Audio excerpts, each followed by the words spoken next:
നിസ്കരിക്കാൻ തോന്നുന്നില്ല, മനസ്സിൽ മടി വരികയാണ്. എങ്ങനെ കൃത്യമായി നിസ്കരിക്കാമെന്ന് ഞാൻ പറഞ്ഞു തരട്ടെ. ഈ കാര്യങ്ങളൊന്ന് ചെയ്തു നോക്ക്.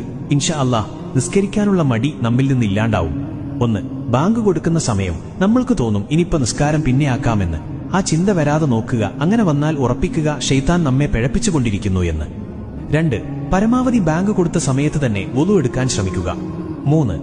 നിസ്കാരം ഒരു ഭാരമായി കാണാതിരിക്കുക. കാരണം നാളെ നമ്മുടെ ഖബറിലെ കൂട്ടുകാരൻ നിസ്കാരമാണ്. പിണക്കി വിട്ടാൽ ഖബറിലൊന്ന് തിരിഞ്ഞു നോക്കാൻ നിന്റെ കൂടെ നടക്കുന്ന ആരും കാണൂല, അതോർക്കുക. 4. സ്വർഗത്തിന്റെ താക്കോൽ നിസ്കാരമാണ് എന്ന് റസൂലോര് തന്നെ പറഞ്ഞതാ. അതെപ്പോഴും ഓർമ്മയിലുണ്ടാവുക. അതിനർത്ഥം ആ താക്കോൽ ഇവിടെ നിന്ന് കരസ്ഥമാക്കാത്തവർ സ്വർഗം മോഹിക്കേണ്ട. 5. കുറച്ചു കഴിഞ്ഞു നിസ്കരിക്കാം എന്ന് തോന്നുന്ന സമയം ഖബർ, മഹ്ശറ, വിചാരണ ദിവസം, സിറാത്ത്, നരകം, ഈ സ്ഥലത്തൊക്കെ നമ്മൾ ഒറ്റക്കാണ് എന്ന ബോധം എപ്പോഴും മനസ്സിലുണ്ടാവുക. 6.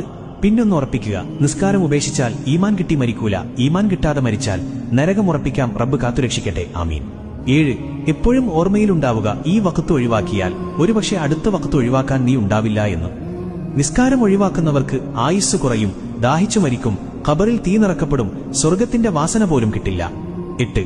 എപ്പോ നിസ്കാരം ഒഴിവാക്കണം തോന്നുമ്പോഴും ഓർത്തോ, നീ നിസ്കാരം ഒഴിവാക്കി സമ്പാദിക്കുന്നതൊന്നും നിനക്ക് ഉപകാരപ്പെടില്ല, നഷ്ടങ്ങളല്ലാതെ. 9. റബ്ബിനോട് ഇടയ്ക്ക് ദുആ ചെയ്യുക, മനസ്സ് നന്നാക്കി തരാനും നിസ്കാരത്തിൽ കൂടുതൽ ശ്രദ്ധ കിട്ടാനും. 10. ആയത്തുൽ കുർസി ഓതുക. ഇപ്പൊ നിസ്കരിക്കണ്ട, പിന്നെ നിസ്കരിക്കാമെന്ന് തോന്നുന്ന സമയമൊക്കെ ശൈത്താന്റെ കെണിയിൽ നിന്നും രക്ഷിക്കും. 11. എപ്പോഴും ഓർക്കുക, നിസ്കാരം അത് ഏതൊരു കാര്യത്തിന്റെയും അടിത്തറയാണ്. ആ അടിത്തറയില്ലെങ്കിൽ ജീവിതം തകിടം മറിയും. 12.